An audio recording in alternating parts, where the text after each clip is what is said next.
నమస్తే అండి. Welcome to Bharati world official. మేము రీసెంట్‌గా కాణిపాకం వెళ్ళామండి. ఎవ్రీ ఇయర్ వెళ్తాము. బట్ ఈసారి రెనోవేషన్ అయిన తర్వాత మేము ఇప్పుడు ఫస్ట్ టైం వెళ్తున్నాము. కాణిపాకం రెనోవేషన్ అయిన తర్వాత అయితే టెంపుల్ చాలా బాగుంది. ప్రశాంతంగా కూడా దేవుడిని చూసినామని మాకు ఫీలింగ్ అయితే వచ్చింది. అండ్ ఇక్కడ కొన్ని అప్డేట్స్ అయితే ఉన్నాయండి కాణిపాకంలో అయితే.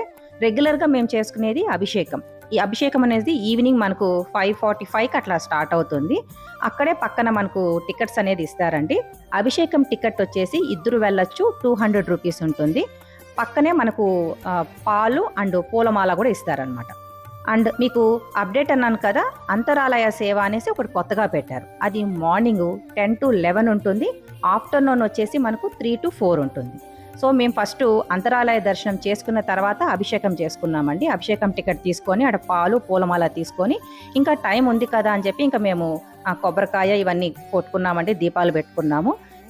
ప్రశాంతంగా అయితే దర్శనం జరిగింది. ఈ అంతరాలయ దర్శనం అని చెప్పాం కదా, అది ఒక 5 మినిట్స్ అయితే మనం లోపల నిలబెట్టిండారు, బాగుంది. అండ్ 500 రూపీస్ టికెట్ 5 నిమిషాలు నిలబెడతారు. నెట్టడం తోయడం లాంటివి అయితే ఏమీ లేదు. ఒక లడ్డు అయితే ఇస్తున్నారు, బాగుంది. ఈ గుడి పక్కన దారిలో మీరు వెళ్ళారు అంటే అక్కడ అన్నదానం ఉంటుందండి. అన్నదాన సత్రంలో అయితే తప్పకుండా భోజనం చేయండి. భోజనం అయితే చాలా బాగుంటుంది. బట్ మేము వెళ్ళింది ఈవినింగ్ కాబట్టి ఆ టయానికంతా అన్నదానం క్లోజ్ చేసేసినారు. అభిషేకం టికెట్ అనేది మనం ముందుగానే తీసుకున్నామంటే క్యూలో కొంచెం ముందుగానే వెళ్ళి కూర్చోవచ్చు. అప్పుడు ఏమరా అంటే కొంచెం గర్భగుడికి ముందర కూర్చుంటాము, దేవుని బాగా దగ్గరగా కూర్చోవచ్చు. మనం లేట్ అయ్యే కొద్దిగా మనకు వెనక్కి వెళ్ళిపోతామండి. సో కొంచెం ముందే వెళ్ళామంటే బాగా దేవుడిని దర్శనం చేసుకోవచ్చు.